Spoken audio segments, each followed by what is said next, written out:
Bagaimana pendapat Ustadz mengenai Wahabi? Karena beberapa referensi ana menemukan dahulu Muhammad bin Abdul Wahab pahamnya dulu ditolak oleh ulama-ulama dunia. Wahabi diambil dari kata Muhammad bin Abdul Wahab, maka pengikutnya disebut Wahabi. Tapi karena nama itu sudah terlalu buruk, negatif, maka berganti baju menjadi Salafi. Salafi ya, dulu pondok-pondok di Jawa disebut dengan pondok salaf ya. Kalau di Sumatera pondok salaf juga dulu.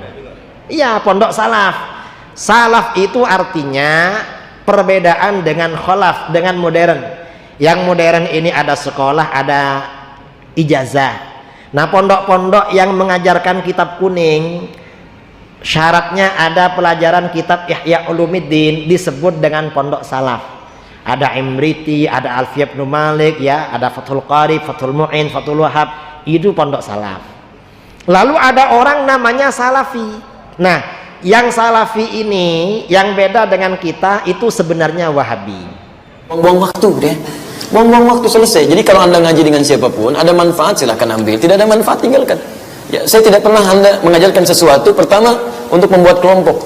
Ya, saya hanya ingin mengajarkan ini loh, di Quran seperti ini, di Sunnah seperti ini. Kalau menurut Anda baik, silahkan ambil. Kalau tidak baik, tinggalkan pendapat saya. Kemudian masalah Salafi, kita Salafi. Salafi itu apa sih? Salaf itu adalah dahulu, khalaf berikut. Salafi, apakah ada madhab Salafi? Madhab Salafi itu apa sih? Bagaimana saya menjadi seorang salaf? Apakah yang dinamakan Salafi itu adalah orang apa ngikuti Nabi dan sahabat Nabi begitu? Salafi itu, so gini pertanyaan, gimana ya Ustadz, saya ingin jadi Salafi? Kembali kepada kitab dan sunnah Nabi, marhaba. Saya mau kembali kepada kitab Al-Quran dan sunnah Nabi, gimana caranya? Ambil Quran, ambil hadis Nabi. Mungkin saya gila dulu Ustaz, saya ini pensiun baru Iqra. Sahabat yang dimuliakan Allah, banyak pertanyaan mengenai sebenarnya siapakah pendiri manhaj atau ajaran atau pergerakan dakwah Al-Wahabiyah, atau sekarang yang sering kita dengar dengan Salafiyah. Di Indonesia kita lebih sering mendengarnya dengan istilah Salafi, sedangkan di jiran, di Singapura, di Malaysia, Brunei, biasanya ulama-ulama di sana menyebutnya Wahabi atau Wahabiyah.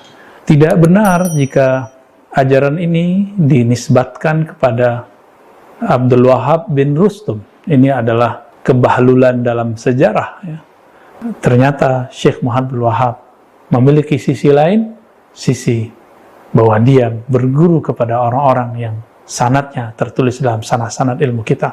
Wassallallahu ala Nabi Muhammad. Salafi itu suatu aliran atau apa? Bukan aliran. Sudah sering saya bahasakan, Salafi itu diistilahkan bagi teman-teman kita sekarang yang menyebarkan sunnah, karena sering kali mengatakan kembalilah kepada pemahaman salaf. Salaf itu maksudnya sahabat, tabi'in, itu kan yang orang mendahului kita dulu. Karena banyak orang, hampir semua kelompok Islam sekarang ini mengatakan saya juga berpegang pada Al-Quran dan Sunnah, termasuk orang-orang liberal tuh yang mengatakan boleh nikah lintas agama lah, semua orang bisa masuk surga. Itu beristidlal dengan Al-Quran, mengambil dari Al-Quran, dipotong-potong ayatnya. Kenapa? Karena ayat Al-Quran dan hadis Nabi SAW tidak difahami seperti pemahaman sahabat, gitu kan? Ayat Al-Quran turun dan hadis Nabi SAW disebutkan di hadapan para sahabat, mereka menyaksikan itu, dan sering kali terjadi di kasus mereka, kasus rumah tangga mereka, peperangan mereka dengan orang-orang kafir, gitu kan, haji dan umroh mereka, ya ini semua turun di kalangan sahabat. Jadi untuk memahami agama ini dengan benar, itu kita harus mengikuti pemahaman para sahabat. Maka itu diistilahkan dengan kaum salaf yang telah mendahului kita. Nah, sering kalau ada ucapan kaum salaf dikatakan oh ini kelompok salafi, gitu kan, kelompok salafi. Dan orang-orang yang sebenarnya mengatakan kelompok salafi lah, kelompok wahabi lah, atau apa saja namanya, itu hanya orang-orang yang membenci sunnah Nabi SAW sebenarnya. Ya, kalau dia hadir di pengajian sekali saja, dia akan dengarkan ternyata kalau Allah, kalau Rasul, Allah berfirman, Rasulullah bersabda, penanggapan sahabat seperti ini. Nggak ada sesuatu dari ini pendapat saya ya, ini pendapat kiai saya ya. Saya tantang Anda, pernahkah saya mengucapkan ini pendapat kiai saya? Pernahkah saya mengatakan ya ini pendapat saya dalam hukum syari'i ya? Tapi kalau misalnya saya ditanya pribadi tadi kenapa tidak ikut politik, saya mengatakan ya itu pilihan saya pribadi. Itu kan, itu secara pribadi, pilihan, opsi. Tapi tidak saya bahasakan dalam hukum syar'i. Seperti itu. Jadi itu sebenarnya bukan pemahamannya. Itu cuma karena ada ucapan seperti itu. Apakah Ustaz seseorang yang termasuk dengan aliran salafi tersebut? Ya Allahu alam. Saya tidak tahu kalau orang bilang Ustaz Khalid salafi, ya biarin aja dia ngomong salafi. Orang mau bilang saya wahabi silakan, mau bilang aliran apa saja silakan. Yang penting kalau anda dengar ceramah saya di YouTube, di web, di ceramah ini, kalau anda hadir, selalu yang saya sampaikan kalau Allah, kalau Rasul, Allah berfirman di ayat ini, surah ini, ya ini Rasulullah SAW bersabda, inilah yang saya ikuti. Ini saya tahu, saya ini pemahaman agama Islam. Saya nggak pernah tahu ini ada aliran apa di sini. Dan saya tidak pernah membawa nama aliran, tidak pernah membawa nama seseorang tokoh, nggak pernah. Yang saya tahu adalah Allah berfirman, Rasulullah SAW bersabda, ini pemahaman para sahabat. Ini yang saya tahu. Bismillahirrahmanirrahim. Assalamualaikum warahmatullahi wabarakatuh. Alhamdulillahilladzi arsala rasulahu bil huda wa dinil haq liyudhhirahu 'alad dini kullih wa kafa billahi syahida. والسابقون الأولون من المهاجرين والأنصار والذين اتبعوهم بإحسان رضي الله عنهم ورضوا عنه وأعد لهم جنات تجري تحتها الأنهار خالدين فيها أبدا ذلك الفوز العظيم. Itu surat At-Taubah ayat 100. Kalau bincang-bincang terkait Wahabi, orang pasti bertanya-tanya. Bahkan tak sedikit yang menunjukkan rasa kebenciannya. Tega-teganya pula mereka lalu mengkelompokkan Wahabi sebagai aliran sesat, menyesatkan. Ini yang banyak kita temui dari ucapan-ucapan YouTuber yang anti Wahabi. Jumlahnya cukup banyak. Mulai dari Indonesia sampai ke Timur Tengah, di total mencapai ratusan orang-orang yang anti Wahabi. Yang aneh,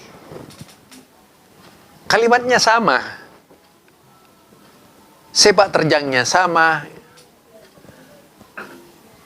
Sepertinya memang sebuah rencana besar yang dibangun oleh mereka dalam rangka menotop jalan darah Wahabi agar tidak mengalir kemana-mana. Jadi paham Wahabi itu memang sengaja ditotop agar tidak mengalir kemana-mana. Ya, tipenya sama, gayanya sama, ceramahnya sama. Hampir tidak ada dari mereka yang anti Wahabi itu yang kemudian punya selera lain. Penuturannya, gerak-geriknya, sikapnya, kemudian kalimatnya itu sama. Biasanya akan bersikap arogan ketika menanggapi Wahabi. Tak menunjukkan dengan sikap yang seilmiah mungkin bahwa Wahabi itu adalah kelompok sesat. Lalu di dalam tubuh mereka sendiri terjadi dualisme pemikiran. Mereka yang mendukung Wahabi dan mereka yang anti Wahabi. Nah, ini adalah orang-orang yang anti Wahabi. Dan juga orang yang menyanggah perkataan-perkataan anti Wahabi seperti Ustadz Khalid Basalamah misalnya memberikan sanggahan. Nah, kalau kita pelajari, kita cermati di dalam sejarah, ya, Salafi itu bisa semua orang mengklaimnya. Apalagi di Indonesia, hampir seluruh pondok pesantren di Jawa itu biasanya disandarkan kepada Salafiyah Syafi'iyah, artinya mereka adalah pengikut Salafi Syafi'i. Ini seluruhnya di Jawa Timur. Pesantren-pesantrennya malah menggunakan istilah Salafiyah di Jawa Timur, ya. Mungkin juga Jawa Barat dan sebagainya, dan mungkin juga di Sumatera. Ada istilah Salafiyah itu yang dikembangkan sebagai narasi bahwa mereka sebenarnya juga mengklaim dirinya adalah Salafi. Hanya saja disandarkan kepada Imam Syafi'i. Jadi jelasnya bahwa Salafi ini memang sejak dahulu jadi rebutan di Indonesia. Seperti merebut makanan saja gitu. Khawatir kelompoknya tidak termasuk pada Salafi. Orang yang berpegang teguh kepada perkataan Imam Ghazali misalnya Ihya Ulumuddin, wow, itu menjadi ciri khas dari Salafi yang mereka namakan dirinya Aswaja itu. Jadi mereka memasukkan kelompok yaitu pembaca kitab Ihya Ulumuddin sebagai kelompok Salafi yang sebenarnya. Hampir tidak ada kelompok Salafi tipe mereka itu membicarakan hadis-hadis Rasulullah Sallallahu Alaihi Wasallam. Intinya apa yang dikatakan oleh Abdus Somad bahwa nama Salafi tujuannya untuk menutup nama Wahabi yang sudah mulai buruk di tengah-tengah umat, itu klaimnya KH Abdus Somad saja, ya. Sebenarnya mereka juga klaimer, jadi pengklaim ya. Apa yang disampaikan oleh KH Abdus Somad itu juga adalah klaim, bukan kebenaran. Bahwa apa yang disampaikan oleh beliau adalah kebenaran. Apalagi yang disampaikan oleh Idrus Ramli. Nyata sekali bahwa yang disampaikan oleh Idrus Ramli juga klaim. Yang disampaikan Buya Yahya terang-terangan mengaku kita ini Salafi. Lah, artinya memang semua ngaku Salafi kan?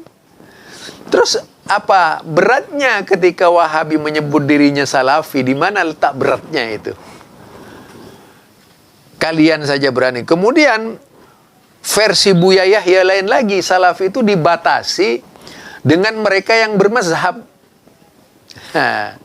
Dan bagi mereka yang tidak bermazhab itu bukan Salafi. Seolah-olah yang boleh mengenakan baju Salafi itu hanya orang yang bermazhab. Ini tipe pemahaman Buya Yahya. Dengan argumennya, bagaimana bisa langsung belajar Al-Quran? Ya Allah. Padahal tidak ada sulitnya kok mengajarkan Al-Quran. Al-Quran sudah sangat terlalu jelas yang disampaikan itu kalimat-kalimatnya. Lah faktanya, umat di zaman Rasulullah itu meskipun adalah orang Arab, itu awam-awam. Tapi mereka sangat ngerti begitu diturunkan wahyu. Tak terlalu banyak berbicara. Di zaman sahabat juga seperti itu. Mengapa kemudian jatuhnya ke mazhab? Dari mana jalannya? Apa kalau tidak bermazhab kemudian tidak bisa belajar agama? Ini kan lucu. Ya, yang mau belajar agama dari mana sajalah. Tidak harus dibatasi kepada guru-guru dari kelompok mazhab. Tapi semua pendapat bisa dipelajari. Maksudnya begitu, orang yang tidak bermazhab, apa saja boleh dipelajari. Dari guru mana saja boleh dipelajari. Tinggal dibanding-bandingkan mana yang benar-benar sesuai dengan selera Al-Quran, dengan selera Sunnah, itulah yang kelak jadi rujukan. Tidaklah kemudian dibatasi bahwa kalau tidak bermazhab itu tidak salafi. Ini pikiran nakal menurut saya ini. Pikiran nakal ya. Seolah-olah dulu umat Islam sudah bermazhab. Sebelum muncul 4 mazhab itu, kapan ada umat Islam yang bermazhab? Kan tidak. Mereka cukup belajar saja dari para sahabat Nabi. Contohnya, Imam Abu Hanifah belajar kepada sahabat Nabi yang mana saja pelajari. Karena kebetulan beliau pada waktu masih hidup bertemu dengan beberapa sahabat Nabi, 7 orang sahabat Nabi. Kemudian Imam Malik bin Anas misalnya bisa belajar dari pengikut-pengikut sahabat. Imam Syafi'i bisa belajar dari pengikut-pengikut sahabat. Demikian juga Imam Ahmad bin Hanbal belajar dengan mengikuti para tabi'in yang belajar kepada sahabat. Estafet. Jadi kalau kemudian orang mempelajari kitab-kitab mazhab, mengambil kitab-kitab yang sesuai dengan selera Quran dan As-Sunnah, karena dasar-dasarnya imam adalah kembali kepada Quran dan As-Sunnah, disuruh cek pakai Quran dan As-Sunnah. Bagaimanapun tuntutan imam itu juga harus diikuti. Bukan kepada produk mazhabnya saja, produk pemahamannya imam saja. Tapi seruan imam kembali kepada Quran, disuruh cek kepada Quran, disuruh cek kepada hadis juga harus diikuti. Nah itu baru namanya salafi yang sebenarnya. Kitab hadis banyak kok. Ada kitab Imam Bukhari, ada kitab Imam Muslim, kitab Imam Nasa'i, kitab At-Tirmidzi, kitab Abu Daud, kitab Ibnu Majah, kitab Imam Ahmad, kitab Imam Malik, kitab Ad-Darimi, kitab Ibnu Khuzaimah, kitab Baihaqi, ya kitab Daruqutni, kitab yaitu siapa? At-Tabrani, kitab Hakim, banyak itu lagi kalau kita baca itu. Dari berbagai kitab termasuk Ibnu Hibban, jumlahnya cukup banyak. Kitab hadis itu tidak harus bermazhab. Apakah kalau kemudian kita mengatakan kita bermazhab kepada ulama-ulama hadis salah gitu? Kan tidak salah juga. Apa kalau kita kemudian mengatakan bermazhab kepada para sahabat salah? Harus 4 orang saja itu. Siapa yang mematok harga seperti itu? Kan tidak ada. Jadi umat Islam kalau diperintahkan dengan mematok harga hanya 4 imam saja, tidak ada satupun nas Al-Quran dan As-Sunnah yang membenarkannya. Jadi boleh dari mana saja ilmu itu, selagi bisa dipertanggungjawabkan secara syar'i, tak tertolak oleh syar'i, maka itu boleh diambil itu. Itulah sebabnya seawam-awamnya orang bisa mengerti Islam kalau mau belajar itu. Tidak harus ditakut-takuti bagaimana saya baru tahu Iqra misalnya dan sebagainya. Enggak begitu. Yang jelas salafi itu, yang disebut salafi, pengikut ulama-ulama yang benar-benar konsisten terhadap peninggalan salaf. Nah, kita ini bisa disebut ittiba, pengikutnya dari imam-imam salaf, dari kalangan imam 4, dalam hal ini Abu Bakar, Umar, Utsman, Ali, ini imam salaf ini. Kemudian imam fikih, yaitu Imam Abu Hanifah, Imam Malik, Imam Syafi'i, Imam Ahmad bin Hanbal, dan banyak lagi. Di saat itu imam-imam yang bisa dijadikan rujukan oleh kita. Terutama standar hadis bisa dijadikan kendaraan untuk memahami apa yang datang di mazhab itu. Apakah ada kekurangan atau ada kelebihan. Itu mungkin yang perlu dicerna, dihayati, sehingga kita mengerti benar berkaitan dengan agama, tidak ikut-ikutan, dan benar-benar salafi, bukan salafi gadungan ya. Ini kan banyak salafi gadungan, banyak kan. Karena memang kata salaf ini kemudian menjadi baku, disandarkan kepada sesuatu yang agamis, yaitu kalangan sahabat. Walaupun kata salaf ini juga dalam Al-Quran istilah sunanun min qablikum, kemudian maqot salaf, itu istilah itu mengacu kepada nabi-nabi dan umat-umat dahulu kala sebelum Nabi Muhammad sallallahu alaihi wasallam. Nah, dan kata salaf juga dipakai dalam bahasa Arab sebagai omongan secara umum, baik Islam ataupun non, sehingga lebih pada arti terdahulu. Makanya kalau disebut kata salaf, ini bisa mengacu kepada, kalau dalam Islam, standar Islam itu mengacu kepada kalangan sahabat Nabi. Ya. Jadi kita dituntut tidak taklid tapi mengikuti Rasulullah sallallahu alaihi wasallam. Itu salaf yang sebenar-benarnya. Banyaklah kalau mau dibantah ya perkataan-perkataan dari mereka. Sebagaimana juga yang dikatakan oleh Khalid Basalamah, memang salafi ini karena mewarisi ilmu-ilmu salaf. Disebut salafi karena kita itu mengikuti jejak salaf. Ya, Muhammadiyah bisa salafi, NO bisa salafi, salafi juga bisa salafi. Tergantung kualitas yang ada di dalam Muhammadiyah, ada dalam NO, adalah dalam Persis, ada Al-Irsyad. Semuanya adalah salafi. Tidak ada yang tidak salafi. Kalau disebut kholaf, ya barangkali agama baru itulah yang kholaf gitu ya. Itu barangkali dari saya, Zulkarnain. Subhanakallahumma wa bihamdika asyhadu an la ilaha illa anta astaghfiruka wa atubu ilaik. Assalamualaikum warahmatullahi wabarakatuh.